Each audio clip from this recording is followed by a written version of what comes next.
നമസ്കാരം, ടാരോ നാദത്തിലേക്ക് എല്ലാവർക്കും സ്വാഗതം.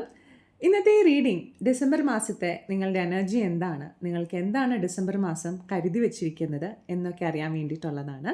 നമുക്ക് കാർഡുകൾ ഷഫിൾ ചെയ്ത് 4 കാർഡുകൾ എടുത്ത് ഈ മാസത്തെ എനർജി എന്താണെന്ന് നോക്കാം. ആദ്യത്തെ കാർഡ് ഡിസംബർ മാസത്തെ എനർജിയാണ്. രണ്ടാമത്തെ കാർഡ് എന്ത് ചേഞ്ചാണ് ഈ മാസം നിങ്ങൾക്ക് കൊണ്ടുവരാൻ പോകുന്നത് എന്നുള്ളതാണ്. മൂന്നാമത്തെ കാർഡ് നിങ്ങൾക്കുള്ള ഒരു മെസ്സേജാണ് യൂണിവേഴ്സ് നൽകുന്നത്. ഇനി നാലാമത്തെ കാർഡ് നിങ്ങൾ എന്താണ് ഈ മാസം ഫോക്കസ് ചെയ്യേണ്ടത് എന്നുള്ളതാണ്. ഓക്കെ, നമുക്ക് ഓരോ കാർഡുകളും റിവീൽ ചെയ്ത് നോക്കാം. ഈ മാസത്തെ എനർജി നിങ്ങൾക്ക് ലഭിച്ചിരിക്കുന്ന പേജ് ഓഫ് കപ്സ് ആണ്. ഡിസംബർ മാസം നിങ്ങൾ വളരെ ഒരു ഇമോഷണൽ ആയൊരു എനർജിയിൽ നിന്നാണ് തുടങ്ങുന്നത്. നിങ്ങൾ വളരെ നാളായി പ്രതീക്ഷിക്കുന്ന ഒരു സന്ദേശം, ചിലപ്പോൾ ഒരു അഭിനന്ദനമോ പ്രോത്സാഹനമോ ആവാം. നിങ്ങൾക്ക് ലഭിക്കുന്ന ഒരു വൈകാരികമായൊരു സപ്പോർട്ട് നിങ്ങളുടെ ഈ മാസം മനോഹരമാക്കും.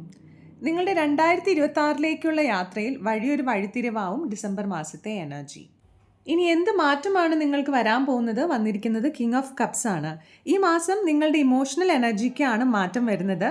നിങ്ങൾക്ക് പക്വതയോടെ കാര്യങ്ങൾ ഗ്രഹിക്കാനും പ്രവർത്തിക്കാനും കഴിയുന്ന ഒരു മാറ്റം ഈ മാസം പ്രതീക്ഷിക്കാം. കൂടുതൽ കോൺഫിഡൻസോടുകൂടി കാര്യങ്ങളെ സമീപിക്കാനും ആളുകളുടെ എനർജിയെ കൂടുതൽ അറിയാനും കഴിയും. പ്രണയബന്ധത്തിലുള്ളവർക്ക് സ്ഥിരതയും കമ്മിറ്റ്മെൻറ്റും ലഭിക്കുന്ന ഒരു മാസം കൂടിയാണ്. ഇനി നിങ്ങൾക്കുള്ള യൂണിവേഴ്സിൻ്റെ മെസ്സേജ് വന്നിരിക്കുന്നത് സൺ കാർഡാണ്. ഡിസംബർ മാസം സന്തോഷവും ജയങ്ങളും വ്യക്തതയും ഒക്കെ നിങ്ങളെ തേടി വരുന്നു.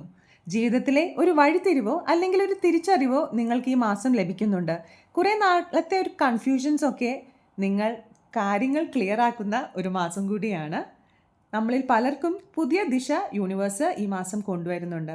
2026 നമ്പർ 1 എനർജിയാണ്. അതേ സെയിം എനർജിയാണ് ഈ കാർഡ് നമുക്ക് തരുന്നത്. ഇനി നിങ്ങൾക്ക് എന്താണ് ഫോക്കസ് ചെയ്യേണ്ടത്? വന്നിരിക്കുന്നത് ഏസ് ഓഫ് സോർട്സ് ആണ്. നിങ്ങളുടെ ശ്രദ്ധ ഇപ്പോൾ വേണ്ടത് സത്യത്തിലും വ്യക്തതയോടുകൂടിയുള്ള ആശയവിനിമയത്തിലുമാണെന്നാണ് യൂണിവേഴ്സ് പറയുന്നത്. പഴയ ഭയങ്ങളെ ചിന്തകളെയും വിട്ടുകളയുക. മാനസികമായി നിങ്ങളെ തളർത്തിയിരുന്ന ബന്ധങ്ങളോ ശീലങ്ങളോ നിർത്തേണ്ട സമയമാണെന്ന് യൂണിവേഴ്സ് ഓർമ്മിപ്പിക്കുന്നു.